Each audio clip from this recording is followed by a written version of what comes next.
Okay, folks, welcome tonight to the Town of Mount Pleasant Planning Board meeting, regularly scheduled for March 16th, 2026, 7:30 p.m. First up, we have business items, minutes from the 3/5/20. Oh, hold on, before I do that, I'm going to do something different. Wait, let her close the door. Carolyn's getting in the play.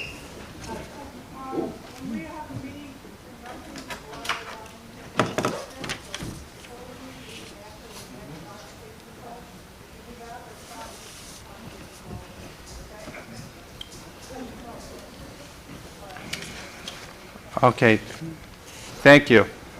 I'm going to redo what I just did, which is go to the top of the list. But before we do that, I just want to read an article that my predecessor always used to read before the meeting started. It's written by David Brooks, and the article goes like this: a governing cancer of our time. We live in a big, diverse society. There are essentially two ways to maintain order and get things done in such a society: politics or some form of dictatorship, either through compromise or brute force. Our founding fathers chose politics. Politics is an activity in which you recognize the simultaneous existence of different groups, interests, and opinions. You try to find some way to balance or reconcile or compromise those interests, or at least a majority of them. You follow a set of rules enshrined in a constitution or in a custom to help you reach these compromises in a way that everyone considers legitimate. The downside of politics is that people never really get everything they want. It's messy, limited, and no issue is ever really settled. Politics is a muddled activity in which people have to recognize restraint and settle for less than they want. Disappointment is normal. But that's sort of the beauty of politics, too. It involves an endless conversation in which we learn from other people and see things from the vantage point and try to balance their needs against our own. Plus, it's better than the alternative, ruled by some authoritarian tyrant who tries to govern by clobbering everyone in his way. I read that because in every planning board meeting that we go to, or I've been to, you hear things you like, you hear things you don't like. That's just the nature of the business we're in. The only thing I ask is that we are respectful during the process, we listen to people, we hear dissenting opinions, we hear opinions we agree with. Let's just go through the process together. We'll keep this in an orderly fashion and move forward. And by the way, happy St. Patrick's Day tomorrow. Early start to that. Okay, let me just start off again. Town of Mount Pleasant Planning Board meeting. Welcome to the Town of Mount Pleasant Planning Board meeting, regularly scheduled for March 16th, 2026, 7:30 p.m. First up, business items. Minutes from the 3/5/2026 Planning Board meeting. Any questions or comments on the minutes from 3/5/2026 Planning Board meeting? I'll take a motion. I move adoption of the minutes of the 3/5/26 meeting. Motion from Eileen. Second it. Second from Steve. Walter. Aye. Jane. John. Aye. Eileen. Aye. Steve. Aye. And I from me.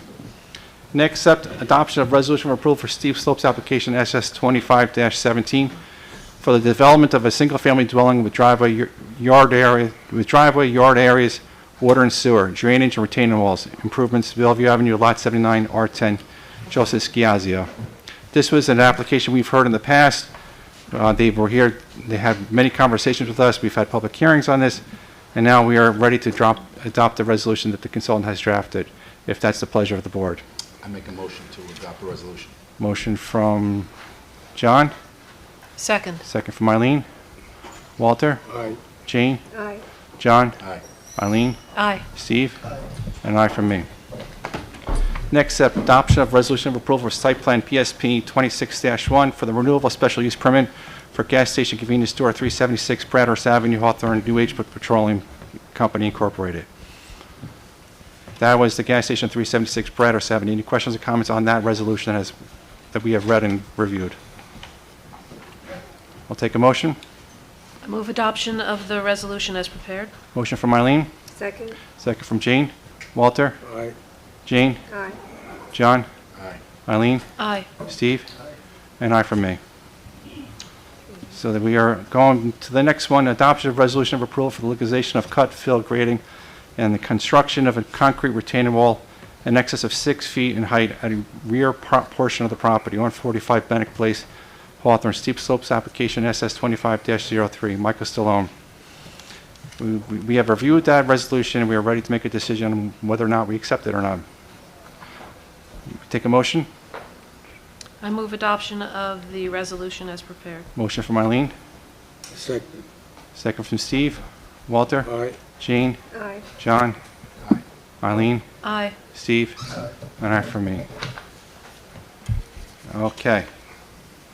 So we're up to the next one, 3-year extension request of the resolution for approval for site plan SP 21-06, steep slopes SS 21-20, and wetland W 21-05, for the amendment of the master plan including development of a 495,640 square foot new floor area, parking lot, and infrastructure, 777 Old Silver Road, Regeneron.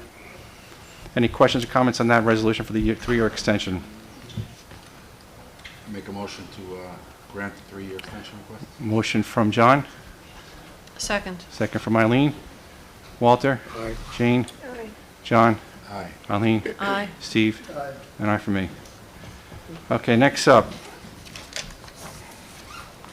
I know there's a lot of people here for this next up application, which is Cedar Knolls. I'm going to read something to you. What happened to No, the... no. Oh, I missed Long one. Oh, I missed one. Good thing I have people here helping me. Request for a 180-day extension of the resolution of approval for site plan application number SP 23-07 and steep slopes application SS 23-13 for the development of vacant parcel located at Bradhurst Avenue, Brighton Avenue, and Hawthorne for the construction of approximately 3,000 square foot business office with storage barn. Additional improvements include a driveway, parking area, stormwater mitigation facilities, landscaping and screened areas, SBL 112.9-1-2 and 3. Owners Brighton Avenue Properties LLC. Any questions or comments on that one? Okay. Do we have a motion? I'll make a motion to grant the 180-day extension.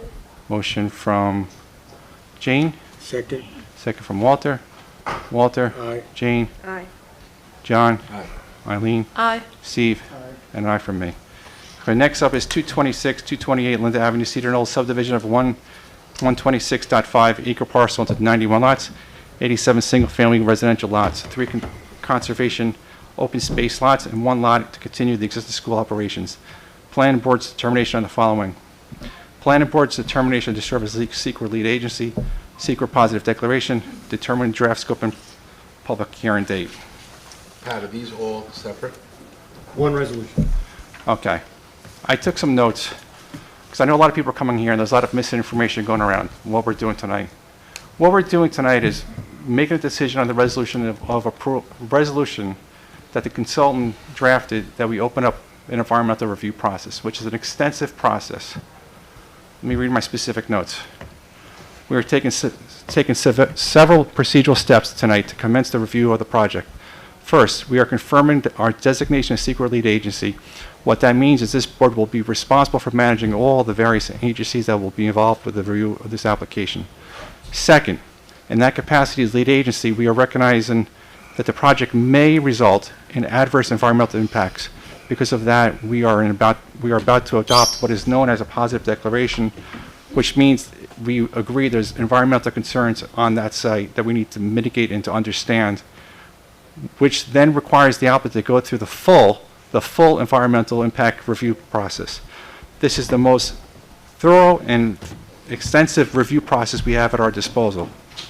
And third, we will set up a public scoping session, and what that is an opportunity for all of you to come out and tell us what you think needs to be studied and analyzed. That will then define the content of the environmental impact statement. So that's what we're doing tonight. This is not a decision whether we agree or disagree, approve or not approve of the specific site application. There's information out there that's saying that. That's not what's happening tonight.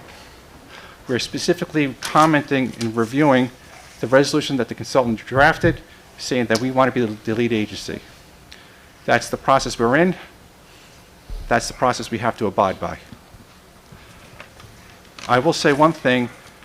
Overall, I am somewhat concerned about flooding in that area.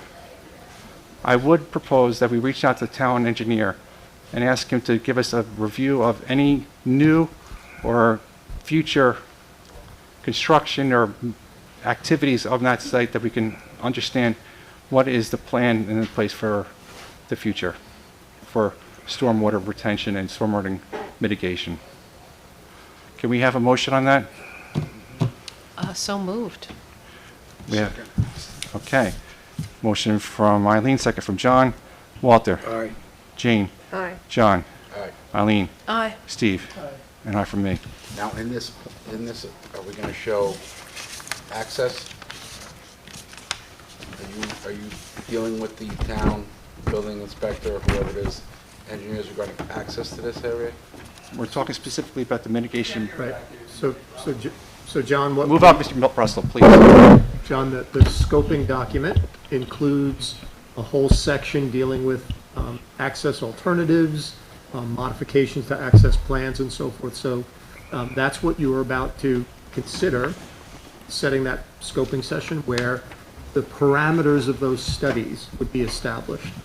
So it has not yet been studied, will be studied, and the scoping document lays that out in some detail already, but obviously we want public comment to refine that as we go. Okay. And there is going to be plenty of time, whether it's written or here in the meeting, where we're going to have plenty of public comment. And I'm just going to point out one thing. I have lived in this town my entire life. I care deeply about this town. I don't take these decisions lightly. So I'm here in this town. I plan to stay in this town. So I am also a concerned resident for every single application that comes before this board. But I'm also charged with the duty of executing my duty, whether I like it or not. And I will do the duty the way I'm supposed to do it and the way that I'm legally obligated to do it. So with that being said, what is the pleasure of the board on, do we want to be the lead agency for this application or not? Go through the 3 bullets and we'll go from there. So I make a motion to be the, You don't have to do it separately. So the single resolution confirms your lead agency designation, adopts a positive declaration requiring the preparation of the full environmental impact statement, and sets the public scoping session for April 20. Oh, yeah, April 20th is going to be the big date, guys. And just to be clear for the public, after today, the draft of the scoping document will be published on the town's website. And there's copies in front, so the public can have access to that document and can comment on April 20th. And can we also, I don't know if I asked this question in previous meetings, did we have this stuff available in the library?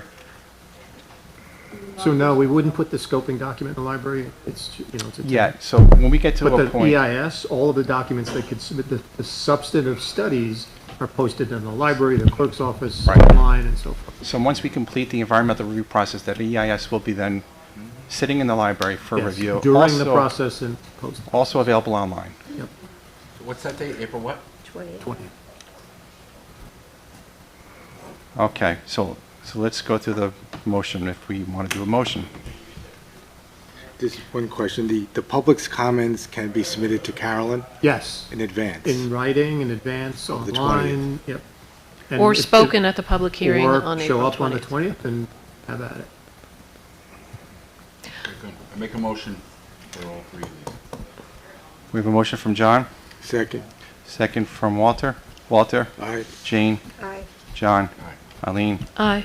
Steve, and I from me. Okay, next up, continuing applications proposed, oh, no, we're skipping that one. We're going to item number 2. New applications. Proposed 361 Bradhurst Avenue, renewal of special use permit gas filling station in accordance with Town Code number 21833. Application site plan PSP 25-7, location 361 Bradhurst Avenue, Hawthorne. Section block lot number is 112.9-1-4, zone HH, owner Hawthorne Enterprise LLC, applicant attorney is Zarin and Steinmetz LLP. Welcome, Mr. Steinmetz. Good evening, Mr. Chairman, members of the board. David Steinmetz from the law firm of Zarin and Steinmetz. Pleased to be here tonight representing Chestnut Petroleum, CPD, with regard to one of their 2 gas stations, one of their 3 gas stations, actually, in the town. We are here for a periodic required special permit renewal. My understanding is the building department did go out, did conduct an inspection, and did place us on the agenda for review and consideration of the special permit. My client, Tom Tom Kiewit is here from CPD if you have specific questions, but the operation remains the same. We did get some comments from Sal and his team. There were some things that my client was asked to clean up and rectify. That has either been done or is being done, and we're here tonight asking for a renewal of the permit. Okay. So if we're saying it's being, we know, you know, Mr. Steinmetz, it has to be done before the public hearing. Like, at least on the night of the public hearing, it should be wrapped up. Any of those things that the building inspector has asked us to do, Correct. just make sure we button up those things. Understood. But with that being said, any questions or comments from board members? Just one, your cover letter referenced the Shell station at 635 Marble Avenue. Is that not part of this? So that is not part of this tonight. There were more comments and concerns about that site. Sal reached out to me directly and said he did not want to put that one on tonight, so I think Carolyn can probably confirm. I had hoped it would be on tonight and we could take care of both, but there were greater concerns and we're dealing with that in advance. So I hope to be on your next agenda for that. Okay. And just so you know, the reason they're all coming simultaneously is we never enforced the renewal provisions in the code until 15 years ago. So we got them all at once. That's why they're back to back.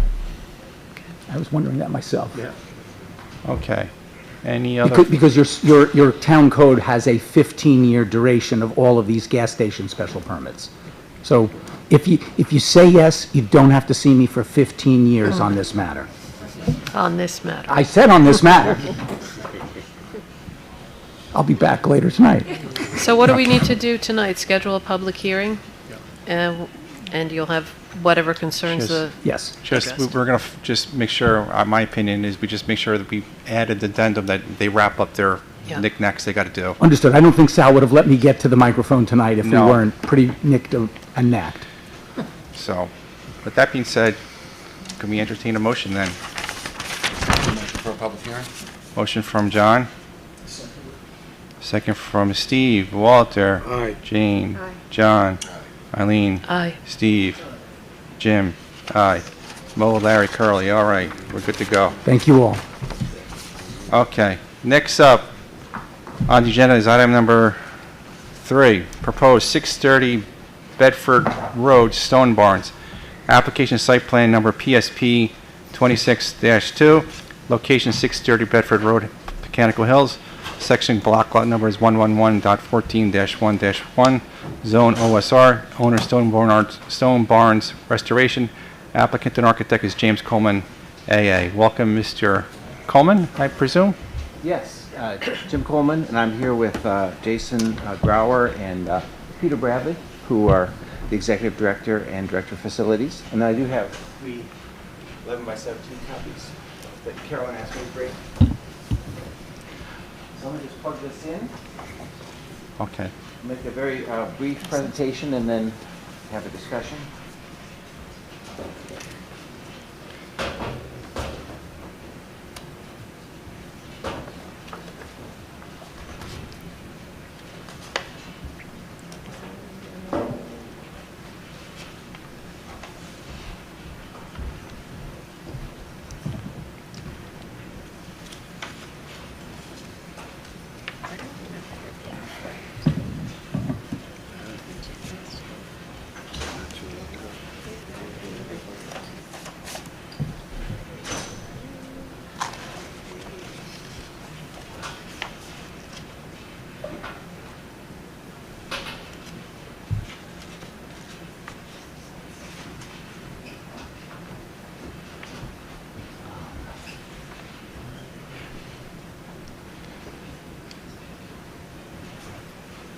So I was hoping to connect to the screen.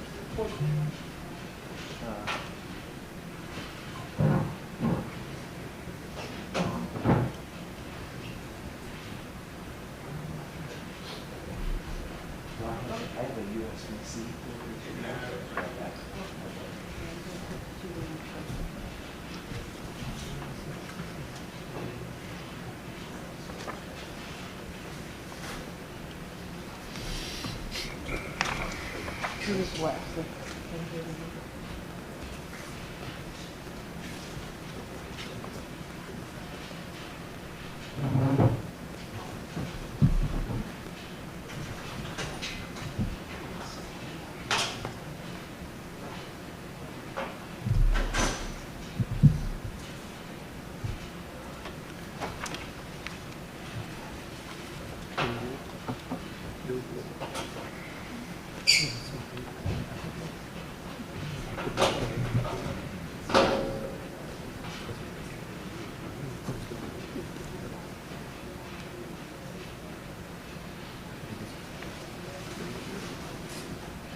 I'll begin.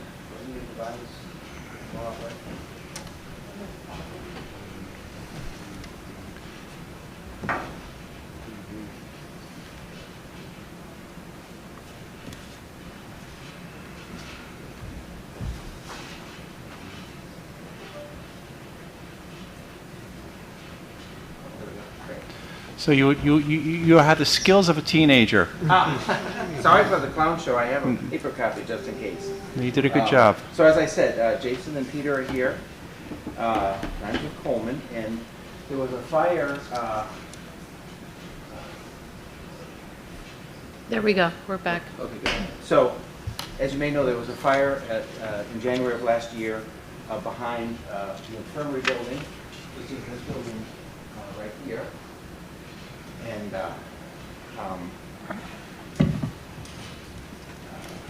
and that building was used for back of house spaces. It's a small building at the rear of the complex. It was used for cold storage, receiving, and offices.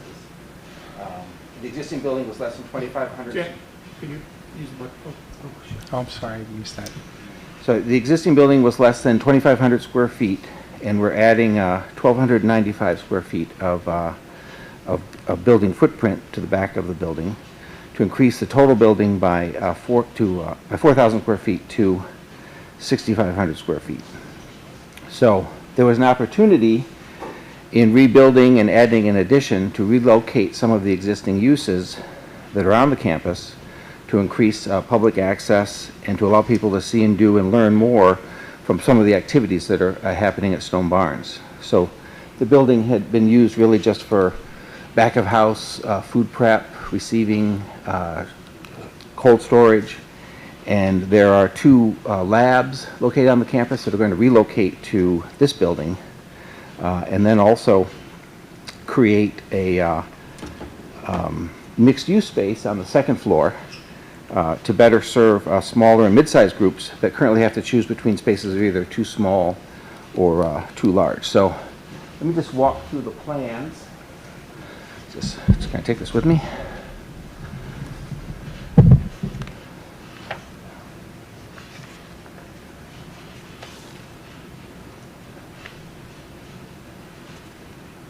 So.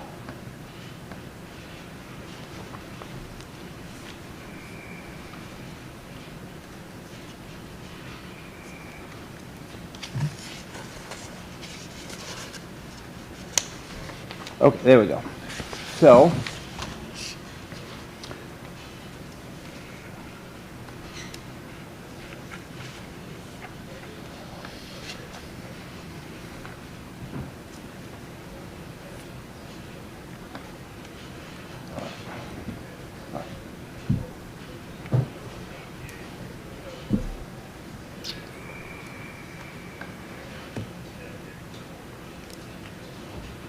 this is the site.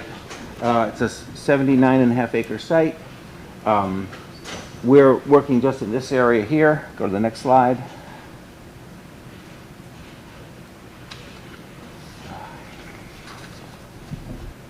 I apologize.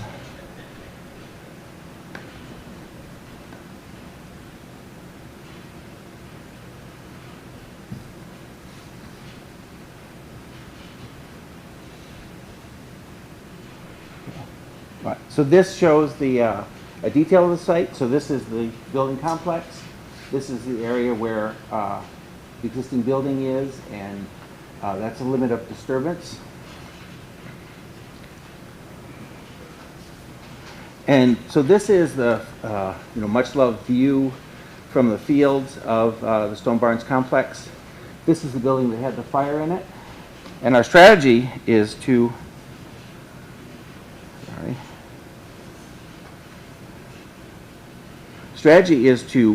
add an addition in the back and then just raise the roof. So the building pretty much looks the same from the front. This shows the existing building and how we're increasing the second floor and then widening the building. This is a new view with the larger roof and new dormer. This is the rear view on the parking lot or the drive. And then this is sort of the why we're here, the planning issues.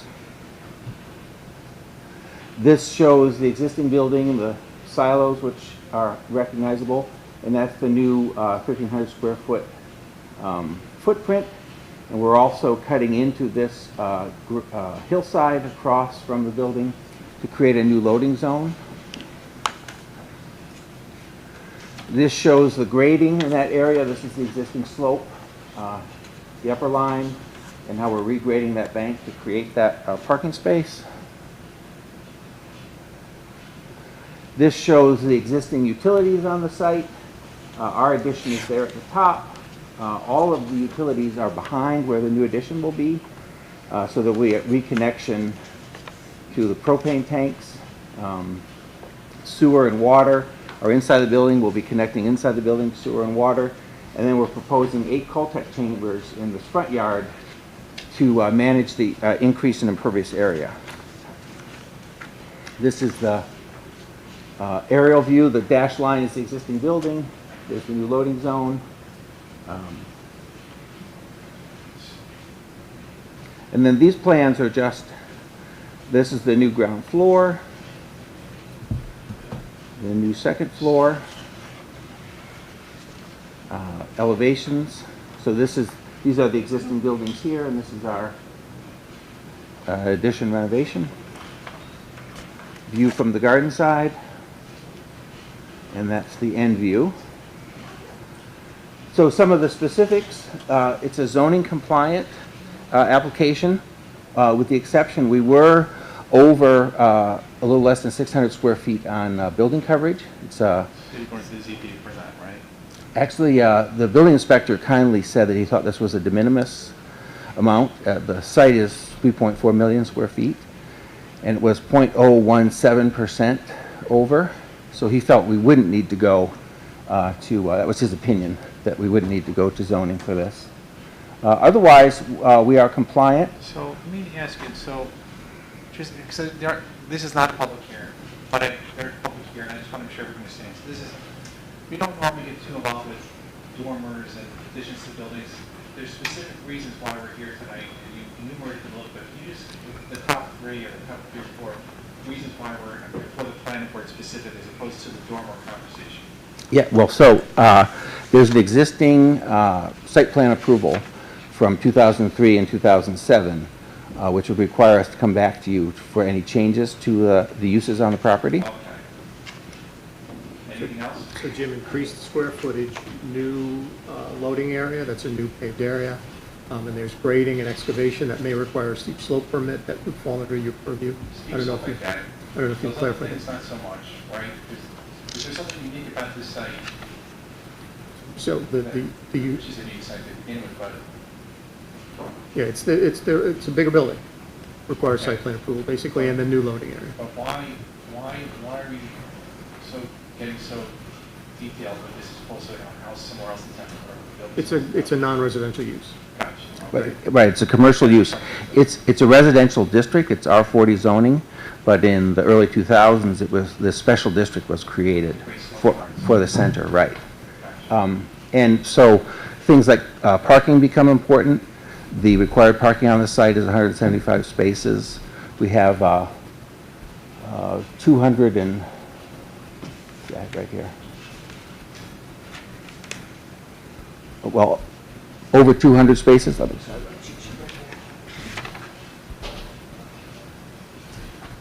question. Does the increased square footage carry with it a increased parking requirement? No, because the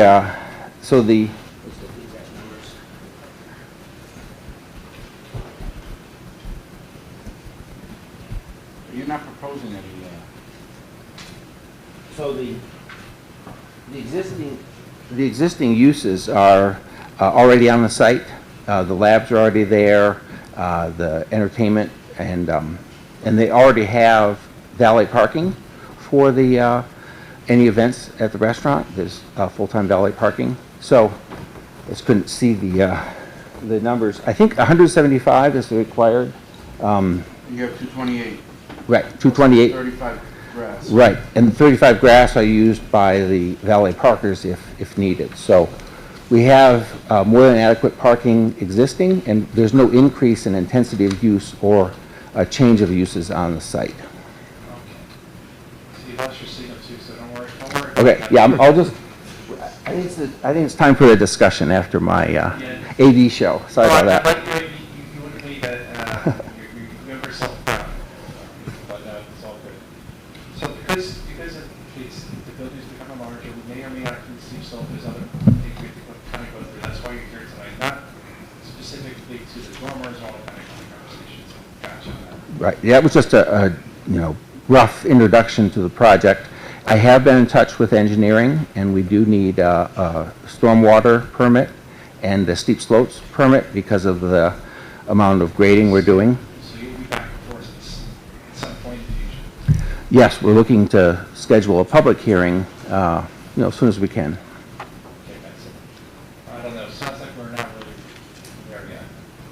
Because I think we need to button up a couple things, right? So there's a few things, so buttoning up those few things, you should hear from engineering first. We haven't heard from engineering. That's your typical protocol. Secondarily, this is a unique site in that it is one of the key features in the Rockefeller Preserve Historic District. So SHPO needs to weigh in on this. So again, we need to hear, for example, the expansion of the footprint of that building may be a concern to SHPO. We don't know that, so you've got to reach out to. So it's not registered on a historic landmark, or it's not a SHPO property either?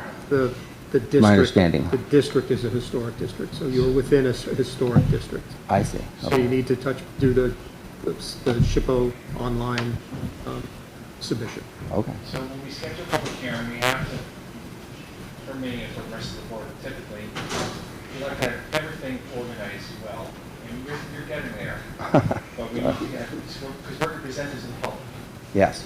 I mean, we're going to be sitting here, we have all these questions answered and addressed. So when the question comes before the board, we can readily answer those questions with your assistance as well. So at this point, it's a presentation. There's really not much more we can do with this application tonight. And I thought that might happen, so I'll speak to Carolyn, I'll get Pat's comments, and we'll resubmit and submit to engineering as well. You don't have to resubmit it to complete the process. Understood, right. So, Okay. okay, anything else? I think that's it, thank you. Okay, have the same All time. right, thank you. Okay. Next up is a town board report. This is an item we're not going to take an action on tonight, but we are going to hear a presentation. Our first presentation on this application. Initiation of secret review for petition of Southwood, there's a lot of words here. Southwood to change the language of section 21843, also allow the corporate membership club, and accordingly propose to remove any language that pertains only to non-profit membership clubs. Additionally, the amendment proposes giving building inspectors some additional responsibility with respect to the parking and seek to increase setback requirements, avoid unnecessary parking, and to ensure a safe environmentally sensitive golf course design. The project known as Fieldwood will consist of a state-of-the-art 18-hole golf course, fully amenitized country club, a village green, and approximately 75 single-family homes and a townhouse on approximately 214.41 acres, former Rockefeller property. Application Town Board Referral TB 26-1. Location is 835 Sleepy Hollow Road, Barcliff Manor. Section block lot number is 110.8-1-1. Zone 104.20-1-1. Zone R40. Owner, applicant, and petitioner South Rock LLC, DBA, Fieldwood Club LLC. Engineer, architect is JMC Engineer and Site Development Company PLC. Attorney is Zarin Steinmetz LP. And again, we are not going to make a big decision here tonight on anything. We're not going to send this back to the town board. We're not going to do anything other than hear the presentation, which is a welcome to have us understand a little bit more than what we understand today. So Good thank evening, you. Mr. Chairman, members of the board. David Steinmetz from the law firm of Zarin and Steinmetz here. Very excited to be here this evening representing Southworth on an exciting new project. I'm joined by Troy Miller and Steve Brzezinski from Southworth. Southworth formed a joint venture called South Rock with several members of the Rockefeller family. Several members of the family are here this evening, and we're pleased they're here because we're here tonight to talk about a very special piece of property here in your town known as Fieldwood.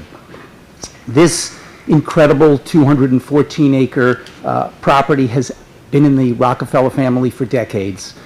It's on Sleepy Hollow Road. You've probably driven by it. It's got lovely rolling hills and views on the site. It's got magnificent vistas from the site to the Hudson River. You can see the bridge. You can see the city in the distance from certain portions. It's a special place. We're here, as I think you all know, to kick off and start the process for the redevelopment of this site. We are joined by our whole development team. My friend and colleague Diego Villarreal from JMC, along with his colleague Steve Spina, Peter Farrow from AKRF. They are our planners. Diego and Steve are our civil engineers and traffic engineers. My colleague Vincent Padone and several other folks will be part of this whole process before you. We are proposing, and our client is proposing, an 18-hole golf course, a country club, fully amenitized, and we're going to talk about all of that this evening. But I want to take a step back.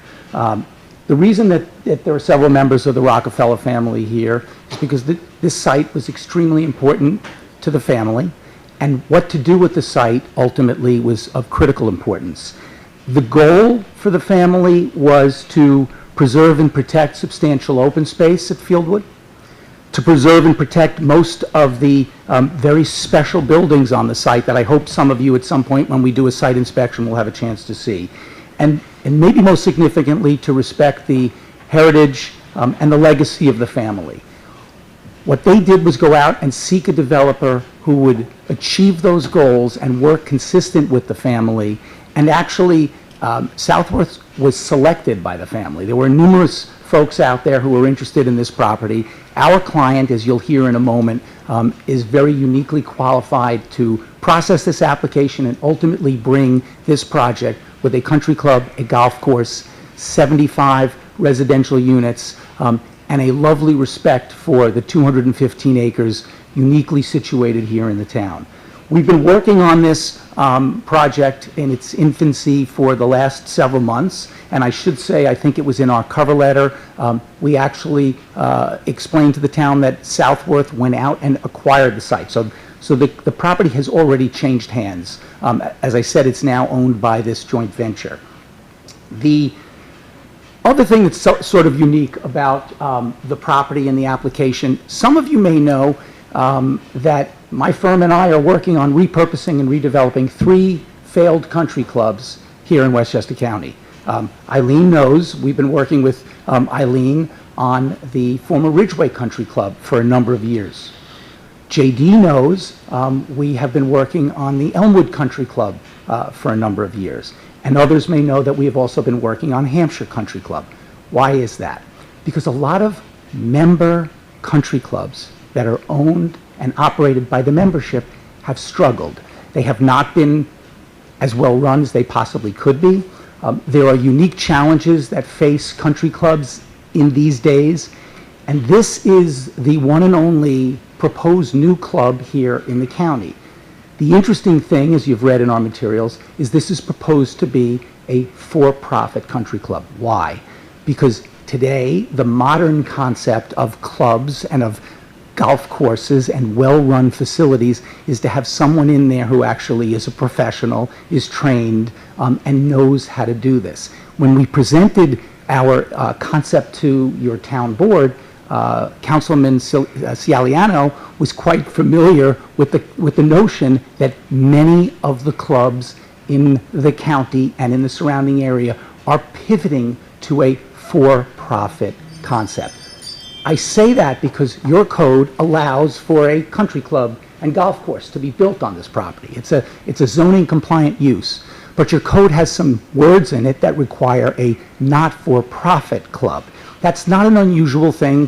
When zoning was drafted decades ago, a lot of municipalities included not-for-profit along with other uses. In the neighboring municipality of Briarcliff Manor, I had a daycare center come to me and say, we want to operate a daycare center in a church building in Briarcliff Manor. It was a for-profit daycare center. Briarcliff Manor had some antiquated language in their code that only allowed for not-for-profit daycare. Well, there's for-profit daycare in the world today. We went to Briarcliff Manor, we proposed a zoning text amendment, that zoning text amendment was adopted. We're here in Mount Pleasant doing the same thing. We're requesting a minor text amendment to allow the exact same use on this property that's otherwise allowed. A country club, a golf course, amenities, housing, all allowed on the site. So there's a slight change there. In addition, you do not have any country clubs in the town in the unincorporated portion of Mount Pleasant. You have Pleasantville Country Club in Pleasantville. You have Sleepy Hollow Country Club over the line in Briarcliff with a little bit of land development in Mount Pleasant. So when I conferred with your building inspector, he said to me, David, you know, we've never applied the country club provision in our code here in the town.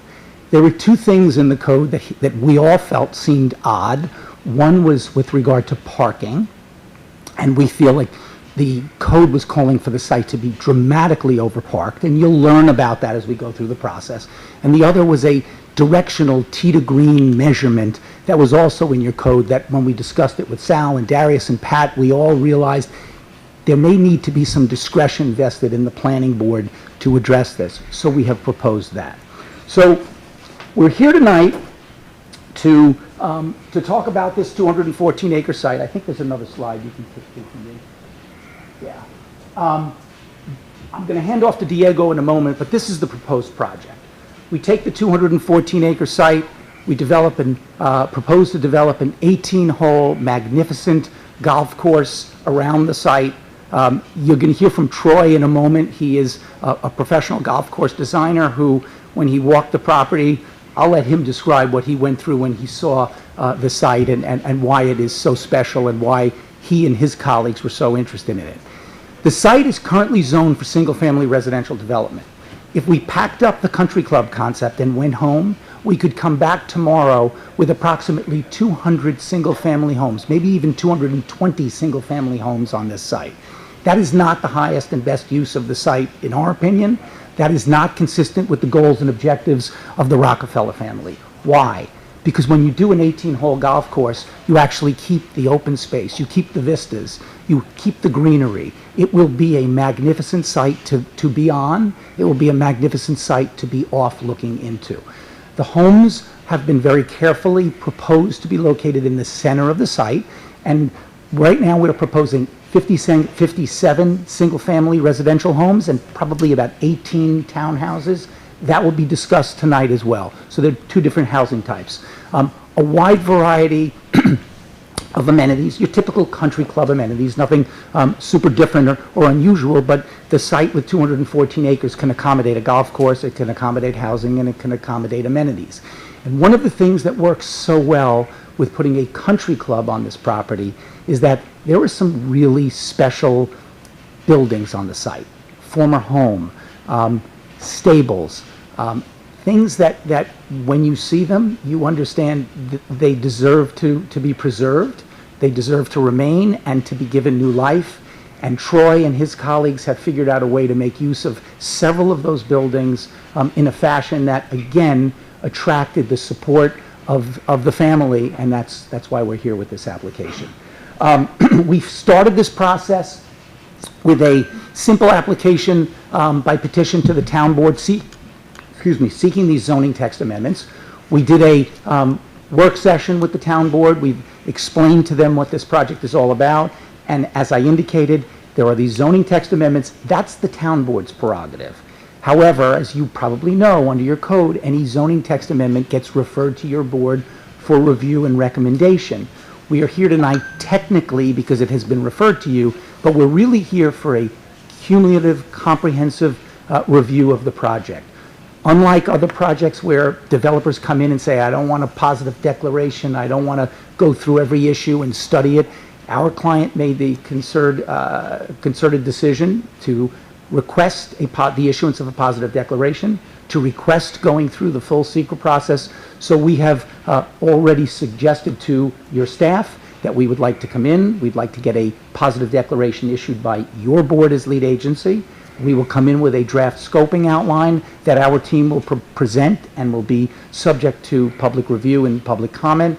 And we will go through the entire process of a draft environmental impact statement and a final environmental impact statement. So you're not going to hear from this developer and this team that we're resistant to doing everything that ought to be done to carefully study the site and its unique characteristics.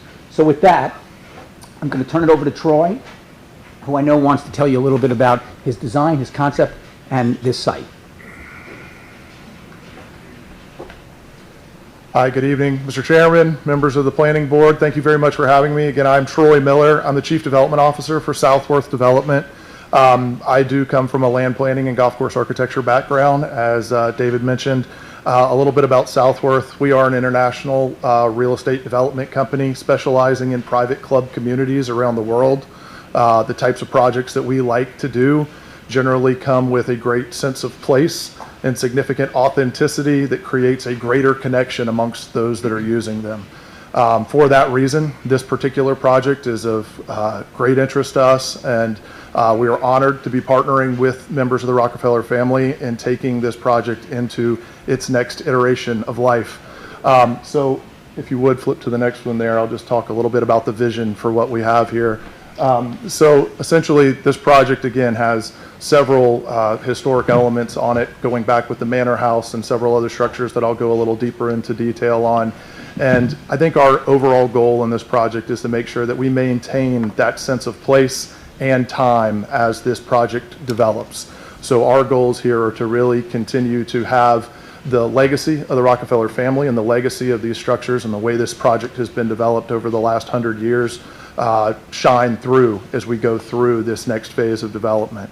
From a perspective of what we're trying to do with the golf course and with the community and the club as a whole, obviously with 100 years of history and more on the property, the family has owned this property since 1886. We have an incredible opportunity and responsibility to tell that story.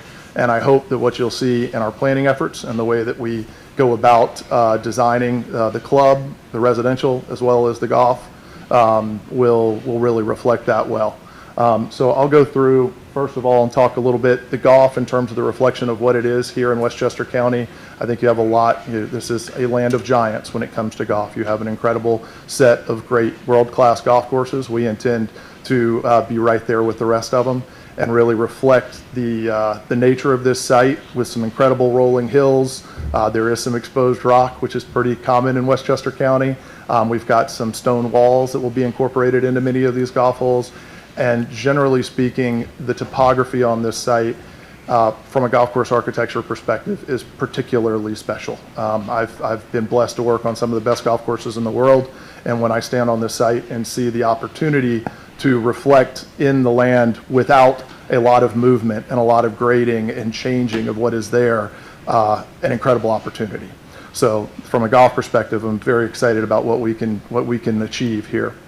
As it relates to the club itself and the elements that we generally like to see, you're going to see the same kinds of country club amenities that you would see in most club communities, where we'll have a clubhouse and fitness and pool, family activities, rackets, all of these things we are looking and focusing on really keeping in the center of the site along the existing kind of developed portions of the site that run along this ridge in the center and actually reflect the original carriage roads that came to this site through the gatehouse and in up through the barns and stables and up to the manor house that kind of reveals itself to you as you come up the hill and make the turn.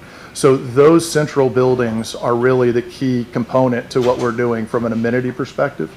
So beyond that, I'll actually describe the site here a little bit just to set the tone from a three-dimensional perspective. That amenity core that we're talking about, I really view this entire site a little bit like a wedding cake. there's the central ridge in the middle, and that top of that central ridge we intend on preserving and maintaining all of the natural tree cover and really using as a central park element where you might have hiking trails and locate views sheds through there. And then as you step down one other level, you're going to come to what will be that amenity core on one side, the residential we'll talk about on the other. And then as you step away again, you get into the area where the golf will be developed. And then finally, as you step away again to a lower elevation, that's really where we're creating this buffer around the outside of the property that is adjacent to the Rockefeller State Park Preserve, as well as the Croton Aqueduct Trail. So the idea here is to really try to focus our density and the body heat of what's happening in the center of the site and insulate the rest of the surrounding properties from that and really have less and less density as we go out to the edges. As it relates to these historic structures, the gatehouse is the first one that you come across.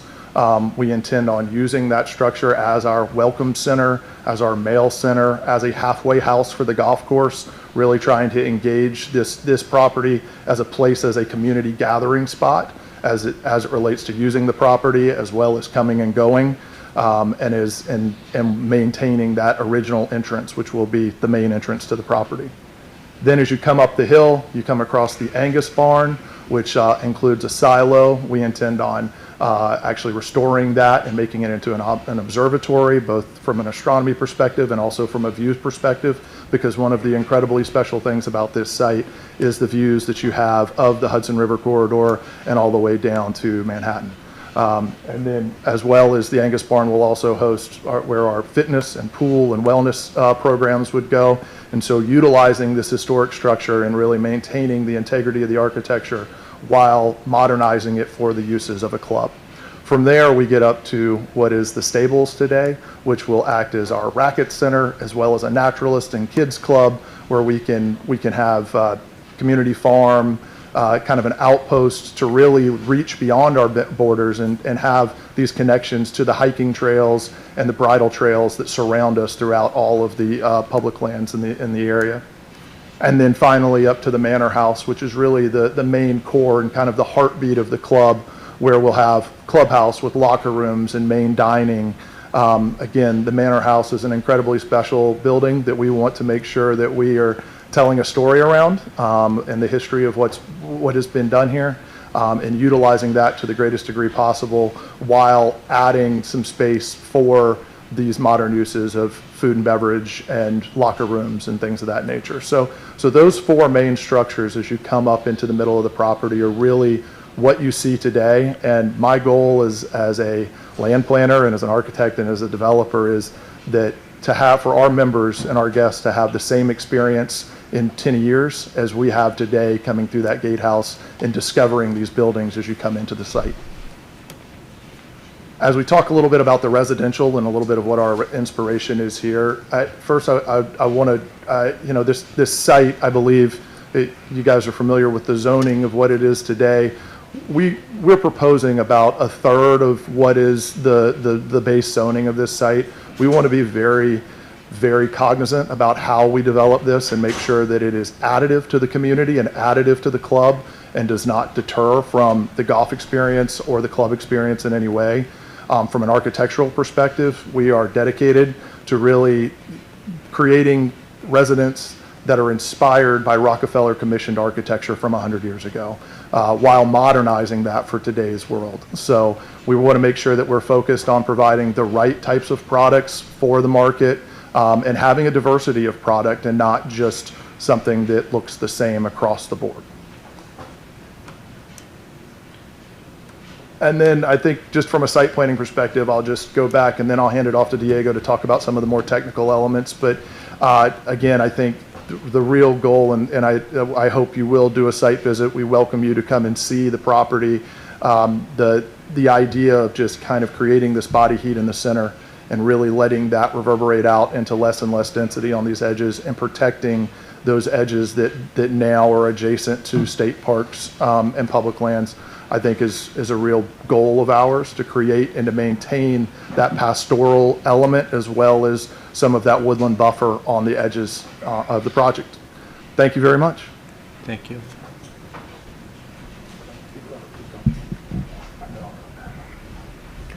move it over so I can see the screen. Again, for the record, Diego Villarreal with JMC, the engineering consultant working with the applicant. I think you heard Troy speak a great deal really about the vision of the project, and this is something that we've had an opportunity to sit down with him on and really work through some of the nuts and bolts, which is what I'm going to try to get into at a very high level this evening, understanding where we are in the process and the studies that are going to be coming to this board moving forward as we do go through this DEIS process. A lot of the technical information, the details, the stormwater, the sewer, the water details, all of that will come with time with these different studies.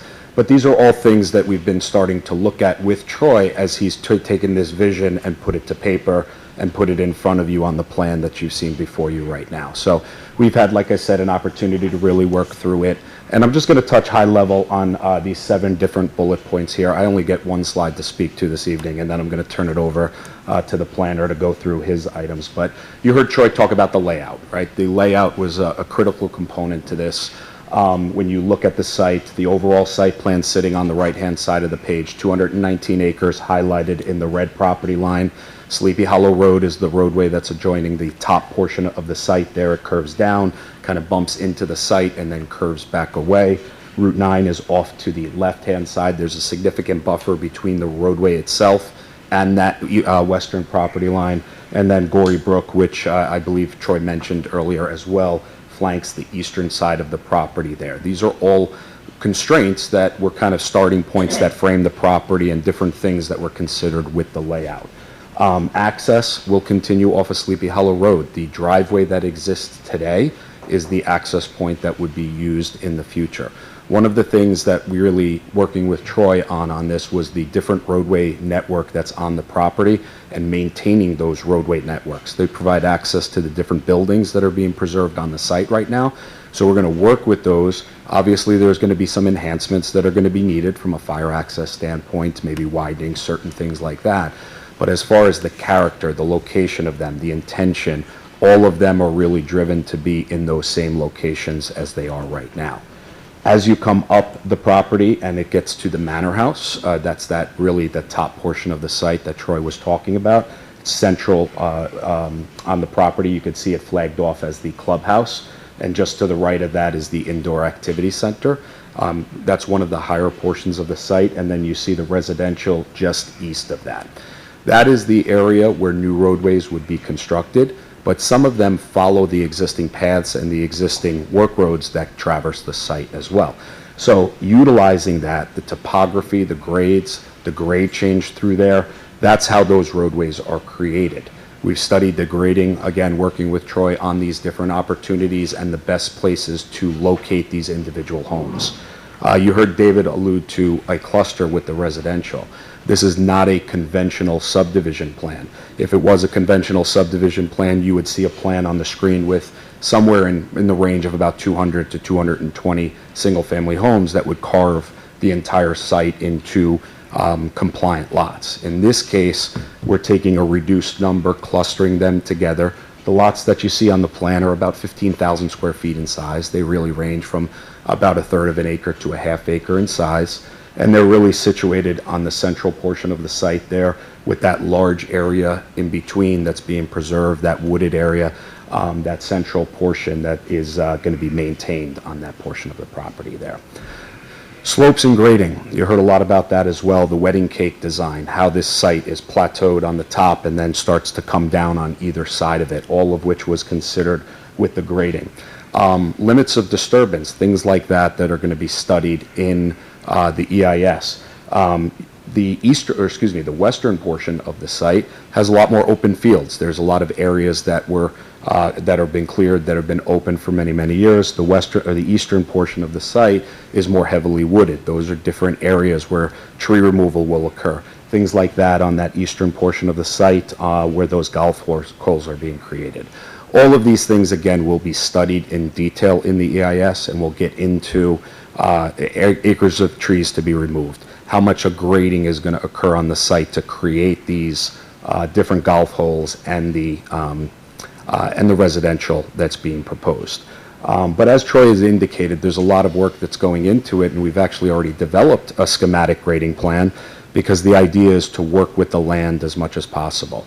You're creating these different plateaus in these areas. It's not clear cutting the entire site. It's not mass grading the entire property. It's really working with the property as it is today and creating these very specific locations for these individual golf holes. Other things that we've already started to consider, again, we'll get into more detail as we go through the DEIS process, but drainage, we haven't lost sight of that either. We have trees that are going to be removed. There's additional impervious area that's being created as part of the residential roadways and the residential homes, things like that that would be constructed. There's added parking areas in and adjacent to the clubhouse, the amenity buildings, things like that. All the things that would be needed to support the golf course use on the property. All of these things get taken into consideration, and we've already started drafting a schematic drainage improvement plan. Where are stormwater basins going to be located? Where are they situated on different portions of the site, and what areas will be draining into them? As part of the DEIS process, we'll give you a full stormwater pollution prevention plan that demonstrates compliance with all of the regulations from a state and local level that we're going to fall under as a result of this project here. Sewer and water, too. Both of the property is served by public water. It's currently connected right now. It's in the actual Briarcliff Water District. This portion of the town, this side of the site, is all served by the Village of Briarcliff's Water District in that area. So we will be working with them to make modifications to serve the balance of the homes and things like that as well. Sewer is another thing. We're working with the town of Mount Pleasant as well as the county because they have their pump station and their trunk main in this portion of the site. Again, the purpose of me getting into some of these details is not just to drown you with some of that information or tell you it's coming into the DEIS. It's really just to let you know that the picture that you see in front of you is a plan that's been developed taking all these things into consideration. These are all things that we've worked with Troy to go through this design process, and why several months has passed since we've met with him and started working with him, and we're only coming to you now. So these are the things that we've been working with him over the last several months to try to get on a clear understanding of how this is going to work on the property. And then finally, the environmental constraints piece as well, wetlands, water courses, things like that, all of which exist on this property will be documented as we go through this DEIS process.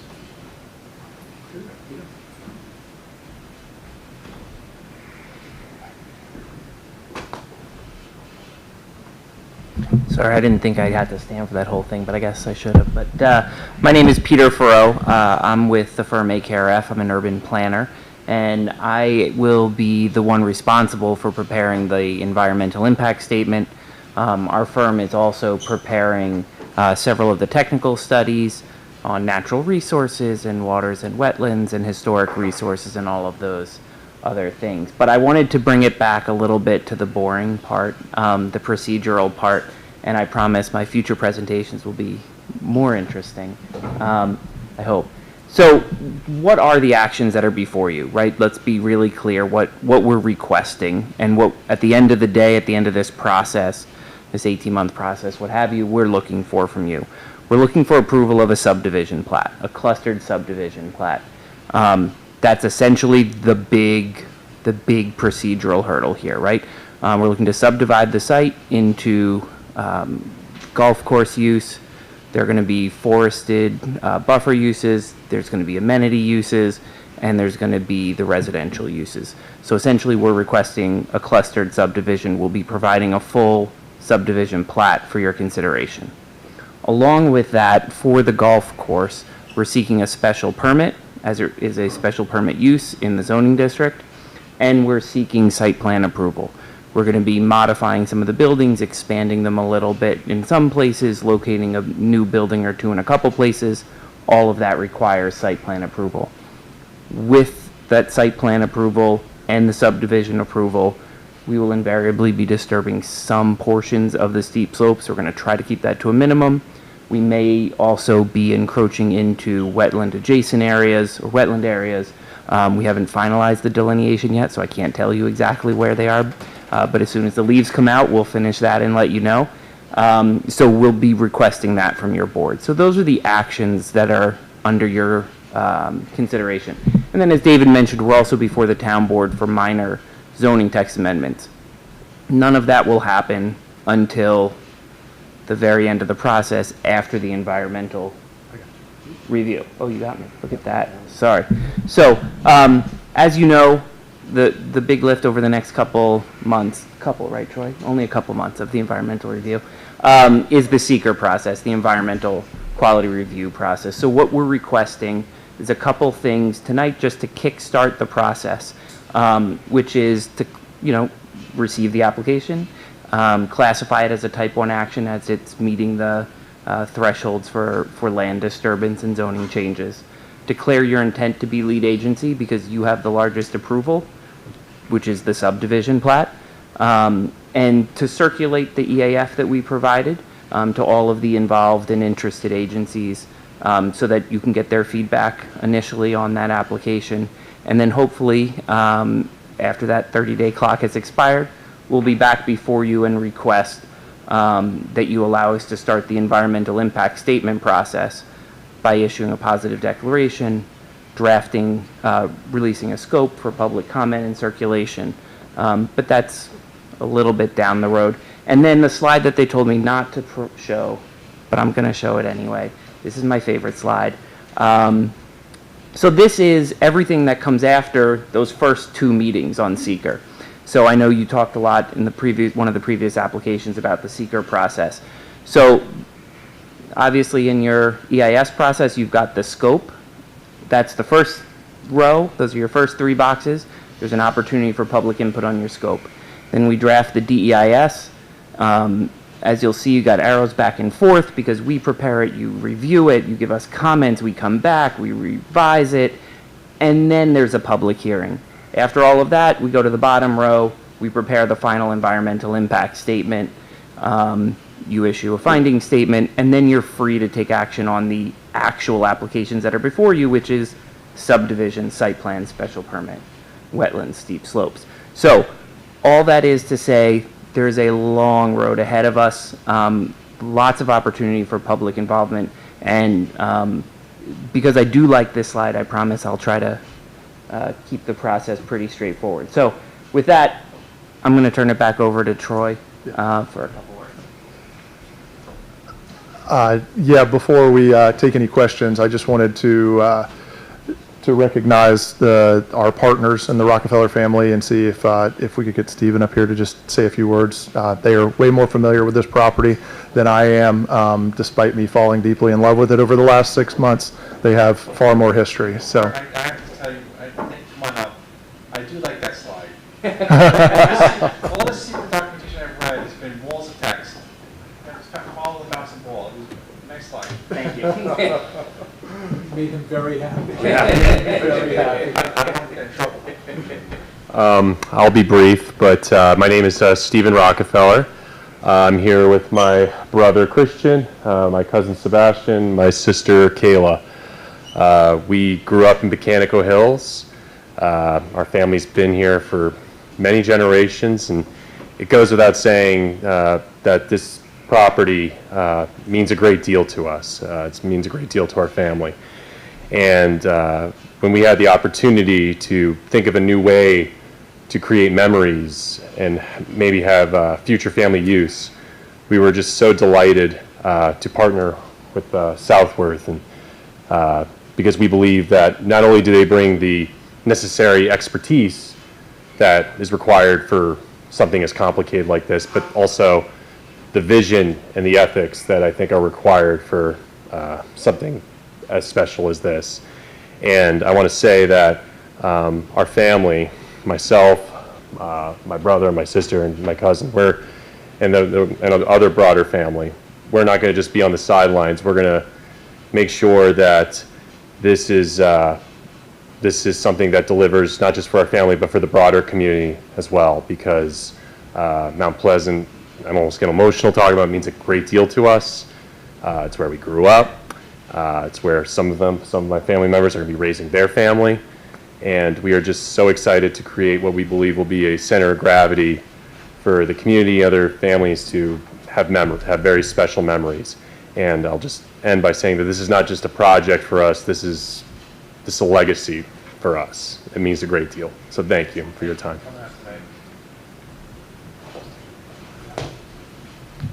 We're happy to answer any questions if you have. Again, the only thing that I will add on to what Peter said, we are aware, Mr. Chairman, that after discussing it with Mr. Cleary and my understanding from the board, you're not prepared this evening to issue a declaration of intent for lead agency until we file the subdivision application form. We thought that you had the requisite materials to at least initiate the secret process.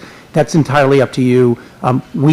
We are here because we know we're going to go through this whole process. You've heard that from all of us. Now you've even got it in wonderful slide form.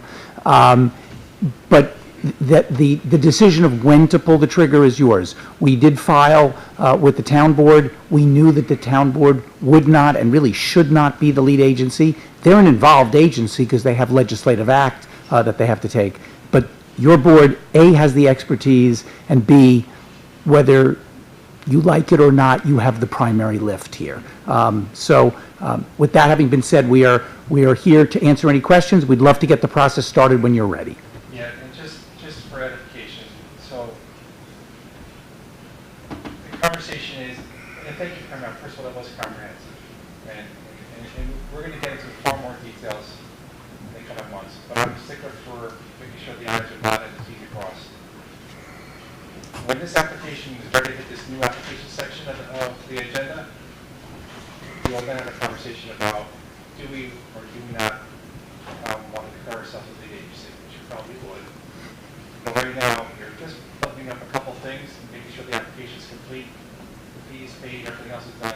When that's done, staff will then put you back on the agenda, and you'll be in the right section on the agenda under new applications that specifically say what it needs to say. Understood. So there's no confusion with community work and warming, and the audit trail is correct, so that's good. But I do have a couple of quick questions. I'm just going to throw it out there. The community has enjoyed this property for many years, myself included. Is there any thought about public access to any of the property at all? So this property itself is surrounded by the Rockefeller State Park Preserve and the Croton Aqueduct Trail Park. We intend to have some community events. We will host, we generally as Southworth within our clubs across the country have events that support local actions, have golf events, host charity events, things of that nature. That is our intent here.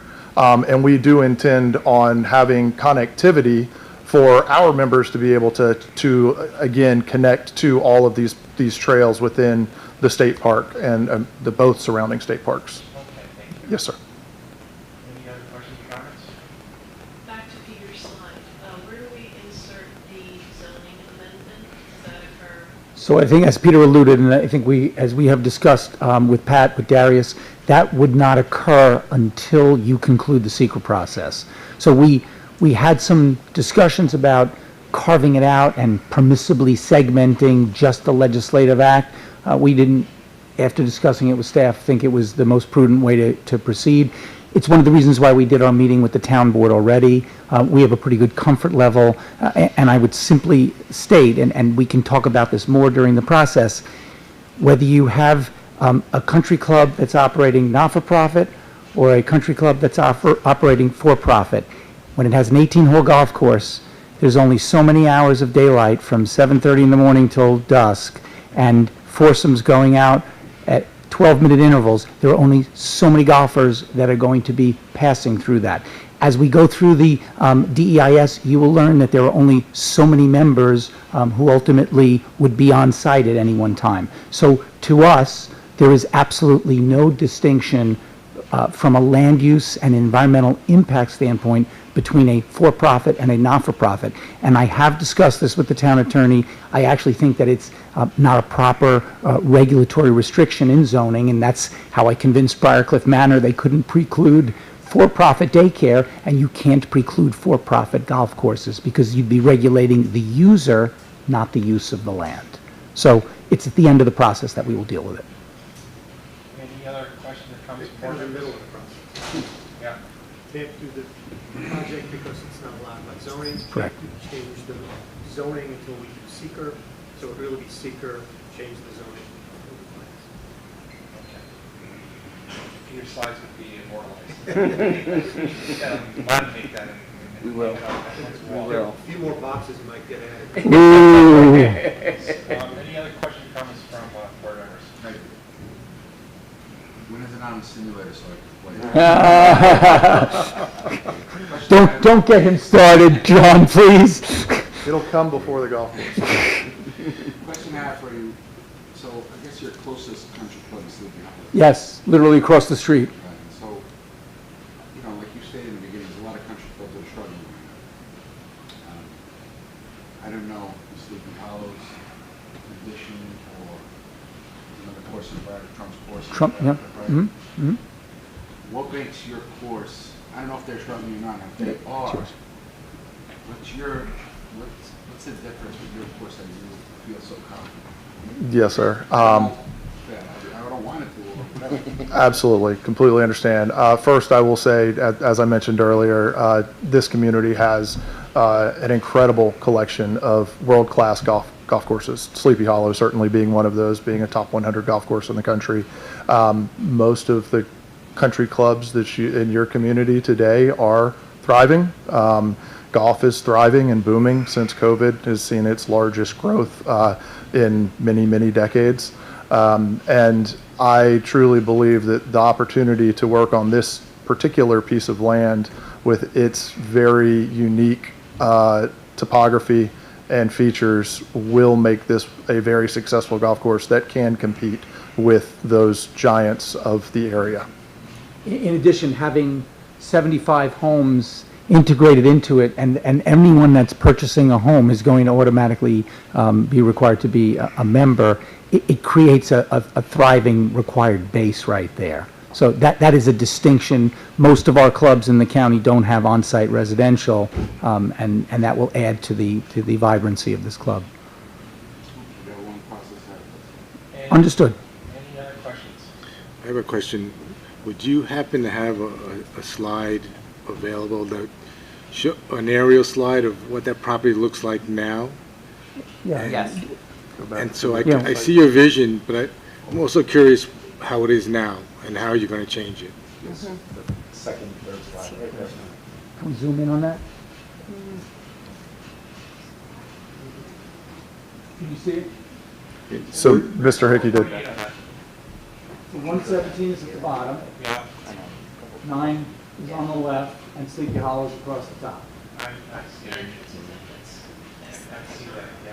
So, Mr. Hickey, to address your question directly, in terms of the site condition that is there today, as mentioned, kind of the center corridor of where these existing buildings, that remains largely the same. And then as you see on the western side of the site, where the vast majority of the golf course goes, they are open pasture fields today that we anticipate changing very little about the topography and really maintaining that pastoral view that you have today with golf. And then on the east side of the site, running a minimal amount of the golf through that side of the site in order to reduce the tree removal that is necessary to get through that side of the site, but maintaining more than half of that space as is today. So did you identify 440 on that? I think I missed that. 448, is it? Where is 448? Can't see it here. It's over here. Okay. No, you can't see it here. Again, you got So 117 is at the bottom of the page, 117 here. 448 here. and Phelps is bottom left. Okay. So 117, this is the Regeneron property? That's the And Diego, just hit Sleepy Hollow Country Club at the top. Oh, that's up Right there. There's Sleepy Hollow Country Club. You have one of the golf holes right there. So we're getting close to Union Avenue and over there, correct? Yes. Yes, sir. Okay. With the fire department. Yeah, exactly. When the weather breaks, we're more than happy to conduct a site inspection. I think this is an appropriate site that your board should come out and understand why it's laid out, or why it's proposed to be laid out as it is. Yeah. Okay. If you were not to receive the text amendment, how would that affect your plans moving on this project? You want to take that? So,